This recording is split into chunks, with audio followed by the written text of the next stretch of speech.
I have no interest, time, or energy to continue this charade. Your decision. You. Don't talk over me. Don't talk over me. Yeah, and you're shaking your head. I was just speaking and you cut me off, but I'll let that. I just. Well, I run the courtroom. He has screamed expletives at me the last time we were here in court. Your Honor, save yourself the time. Have her facts. Don't tell me what to do. That might work with the lady sitting next to you, but you don't talk to me like that. Excuse me?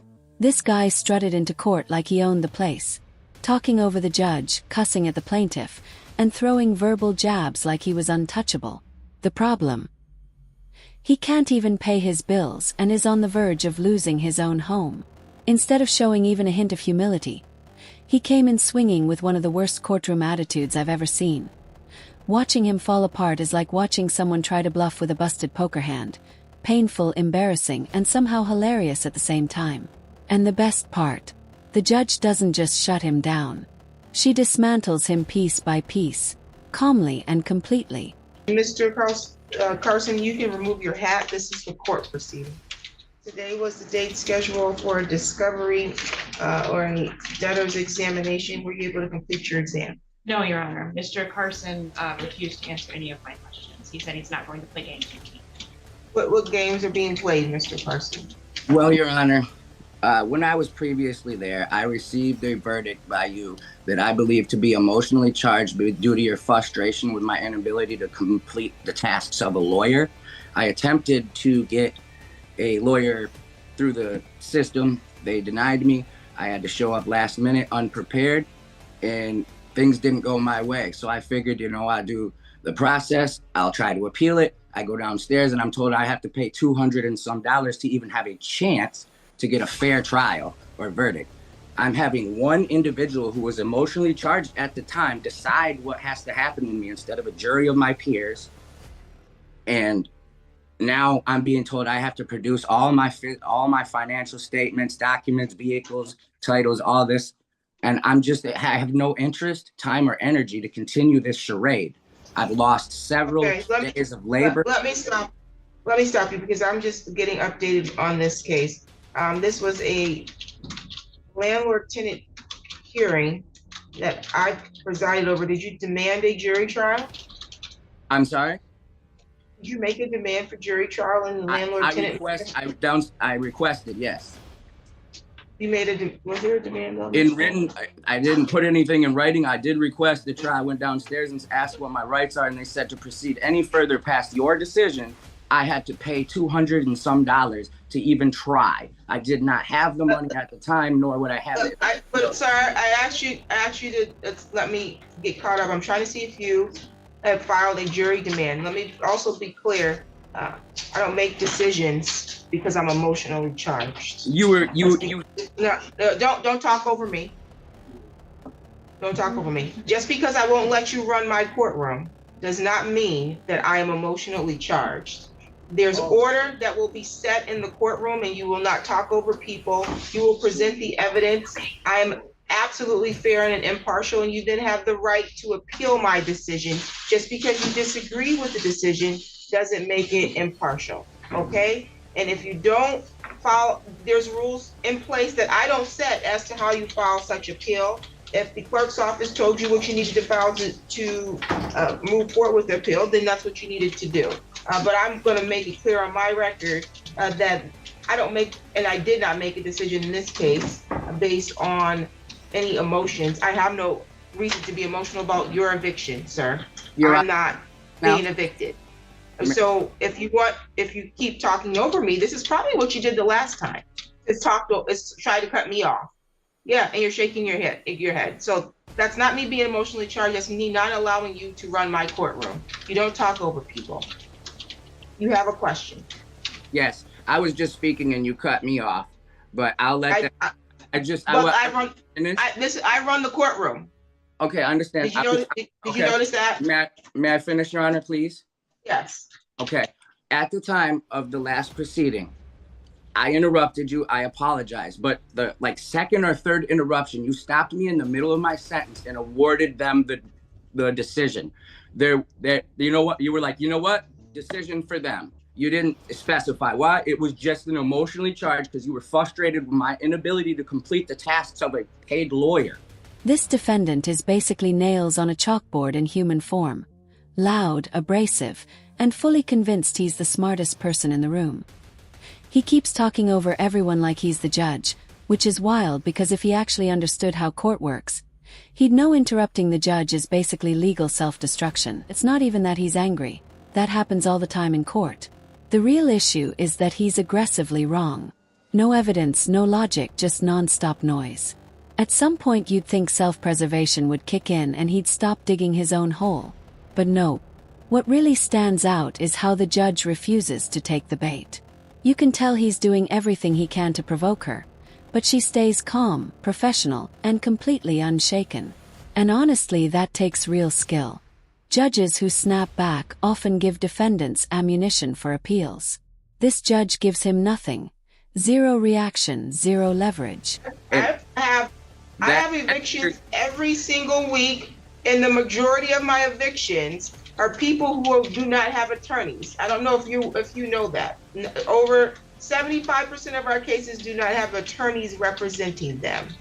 I do not get frustrated with your inability to do the task of a lawyer. Where I will get frustrated and where I will not tolerate is if you think you're going to yell out or yell at the other party, yell at me, and you're going to act a fool in the courtroom, I will no longer allow you to be heard. Just because I cut you off and make a ruling does not mean that I ruled in their favor because I was frustrated with you. I was going to rule in their favor anyways because of the facts of the case. I was allowing you an opportunity to be heard. But when your opportunity to be heard becomes a hindrance to the procedure in the courtroom, then I have to terminate the hearing. And so if you want to proceed in any other manner, I don't know what your rights are now at this point as it relates to your right to appeal. You may have exhausted that time frame, but you're going to need to appear in person. I'm going to reset this since you refuse to comply with the court order to participate with the discovery proceeding. Because this is an official proceeding. This is not your option. You have to participate in the proceeding because you have a judgment against you and the plaintiff has the right to figure out how they can recover on that judgment. Can we speak? Do you understand that? Yes, you may. Well, we tried to tell her, like, the funds, we can pay them. Like, we have no problem with that. We tried to tell her the same thing.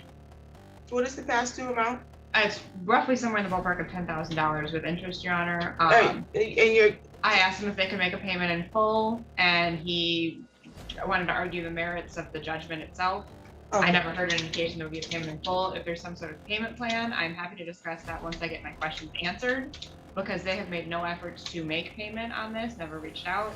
We've tried multiple different avenues for the information that we did have on where we thought they banked and where we thought they worked. So I would need answers to all of the debtor's exam questions, and then I'm happy to work out a payment plan. In the event of a default, then I can pursue other arrangements. Okay. Are you in a position to pay in full the past due amount?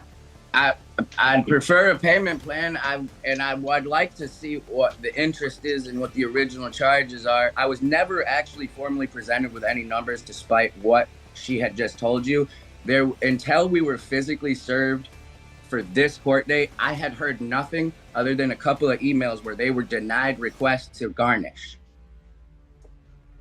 Yeah, we haven't received. That is literally the only thing pertaining to the case I have seen since I walked out of your courtroom, attempted to file for an appeal, and was told I had to physically come up with money to do so that I didn't have at the time. So I at no point was ever given a fair trial.